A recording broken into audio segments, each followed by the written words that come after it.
Morning, everyone. Morning. Morning. Nancy D'Alessandro Pelosi will go down in history as the greatest speaker of all time. Her tenure has been iconic, legendary, historic, and transformational.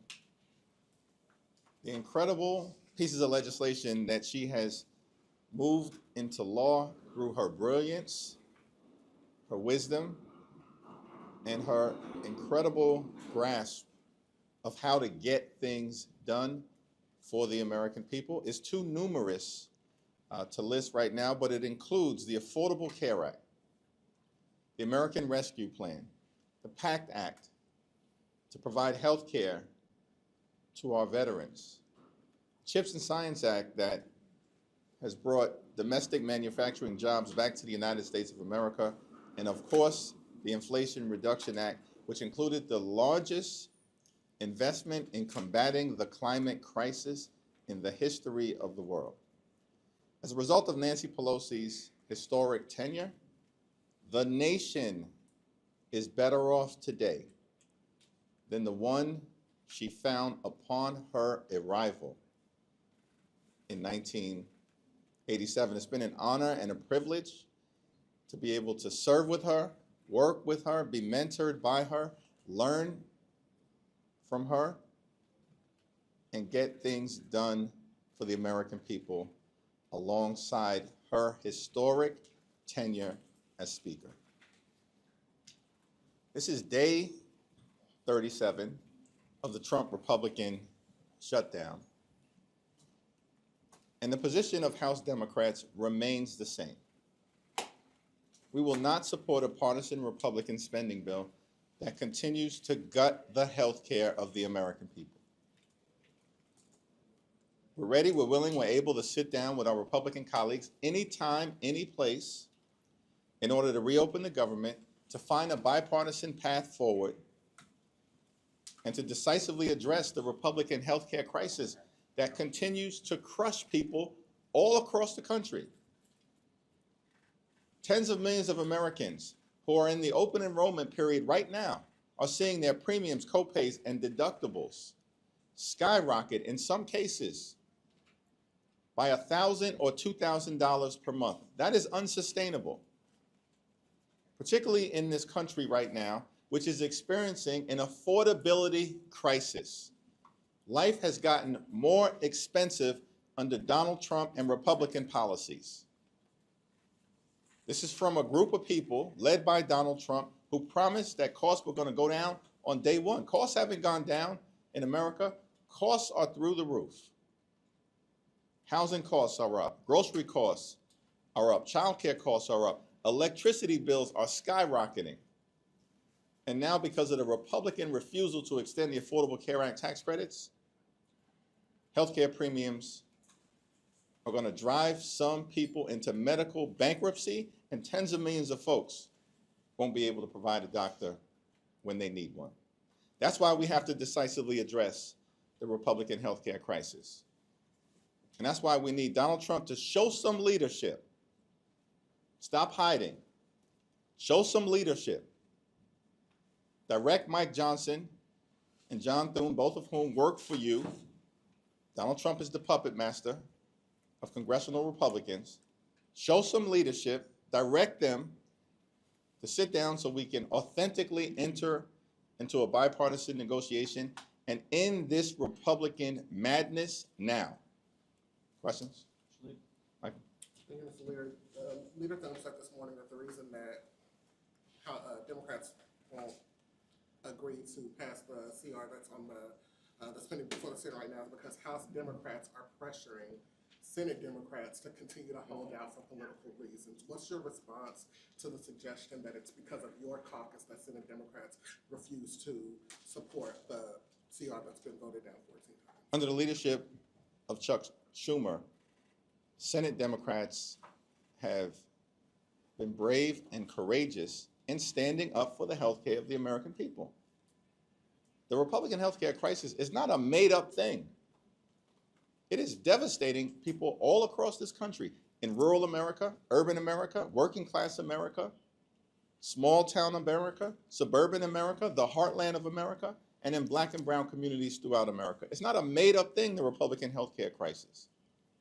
As Marjorie Taylor Greene continues to acknowledge, it's a real thing. The largest cut to Medicaid in American history. 14 million people or so are going to lose their health insurance because of what Republicans did in their one big ugly bill. Hospitals and nursing homes and community-based health centers are closing as we speak all across America, including in Louisiana. Mike Johnson and Steve Scalise could care less.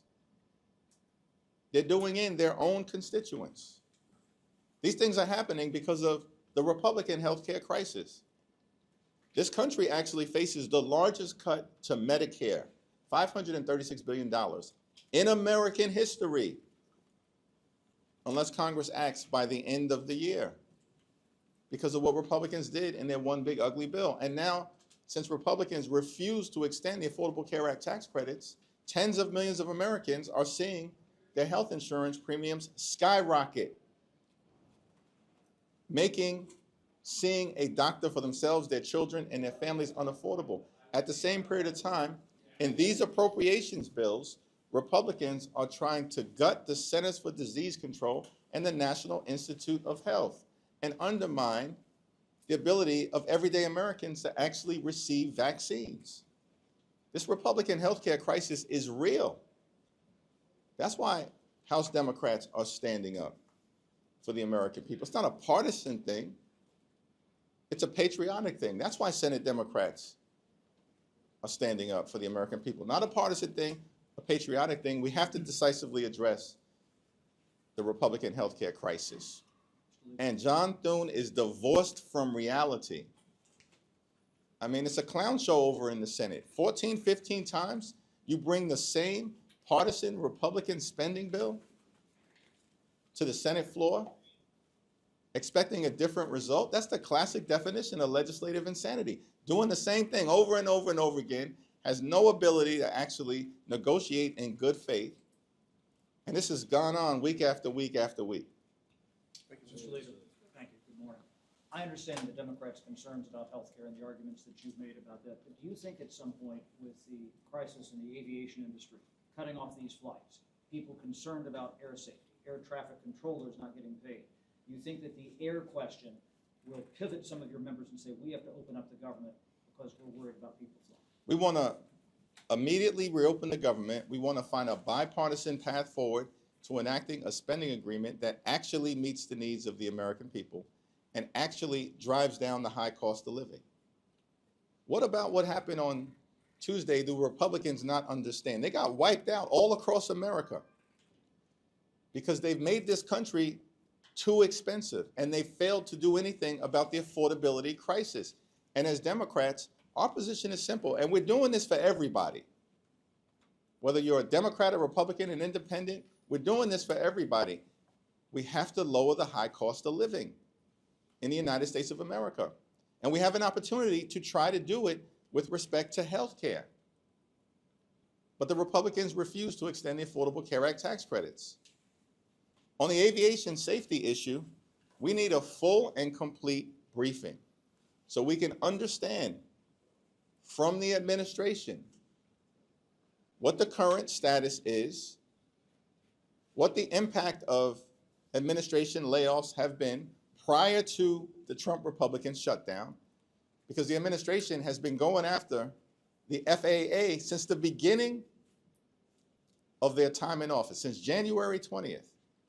And we need to understand how we got to this moment, separate and apart from the Trump Republican shutdown.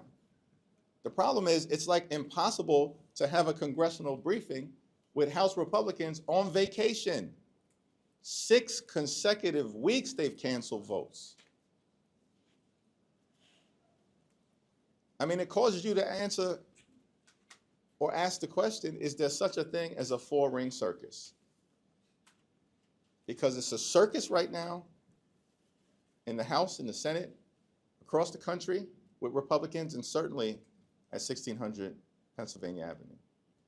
Mr. Leader, did the former her speaker notify you of her decision to retire, and does her retirement signal a shift in generational leadership for Democrats? Yes to the first question. To the second question, we are all proud to stand on the shoulders of Nancy D'Alessandro Pelosi. It's been a great honor for me to be able to serve with legendary members of Congress from the very beginning of my time in office. And that, of course, includes, right at the top of the list, Nancy D'Alessandro Pelosi, or John Lewis, or Charlie Rango, Elijah Cummings, Eddie Bernice Johnson, John Dingell. We can go through the list. These are legendary members of Congress. And of course, right at the top of that list is Speaker Emerita Nancy Pelosi. Speaker Johnson says he won't even guarantee a vote on the ACA issue. Could you react to that? Well, Mike Johnson has claimed over the last several weeks that Republicans are the party of healthcare. That's a joke. Why does this guy keep lying to the American people? Week after week after week, it's a new story.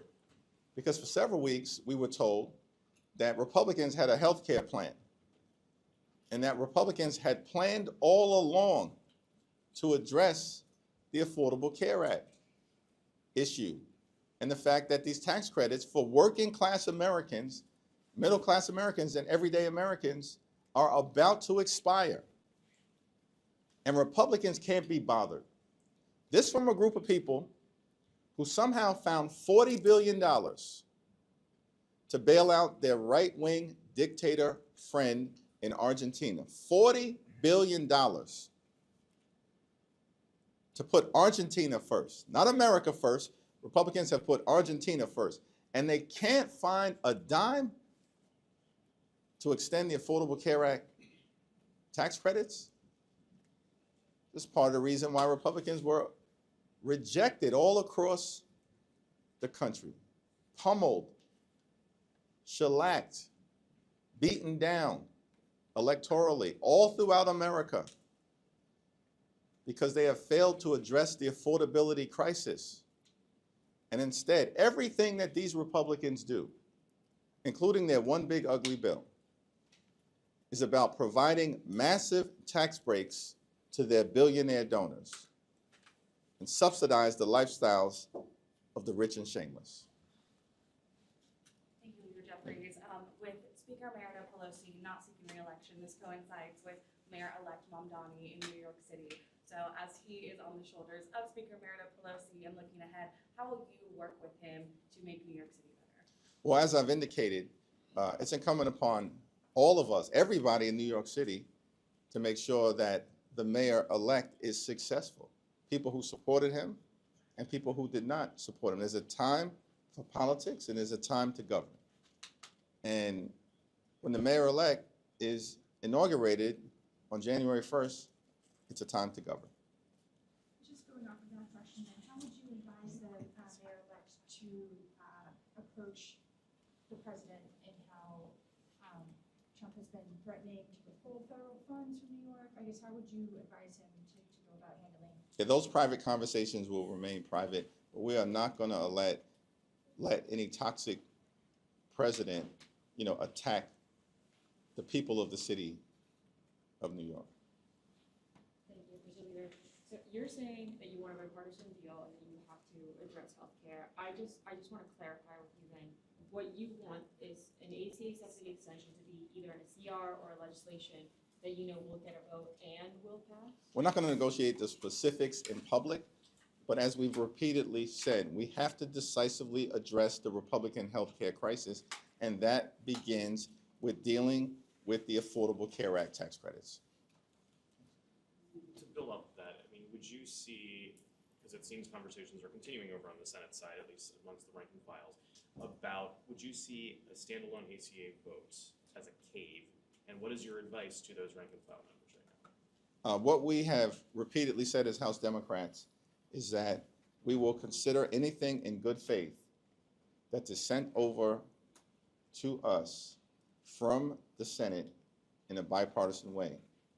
But it has to have a path toward decisively addressing the Republican healthcare crisis, beginning with an extension of the Affordable Care Act tax credits. All right, lastly, let me just say, Trump has stunningly made the point that the economy in this country is going well. It ain't going well. Everyday Americans know that they are working hard, they are playing by the rules, and they cannot get ahead. They can barely get by.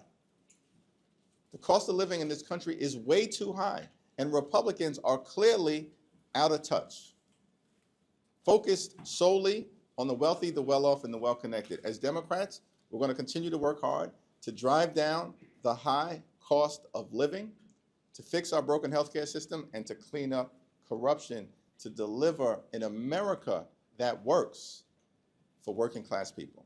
Thank you, everyone. Thank you.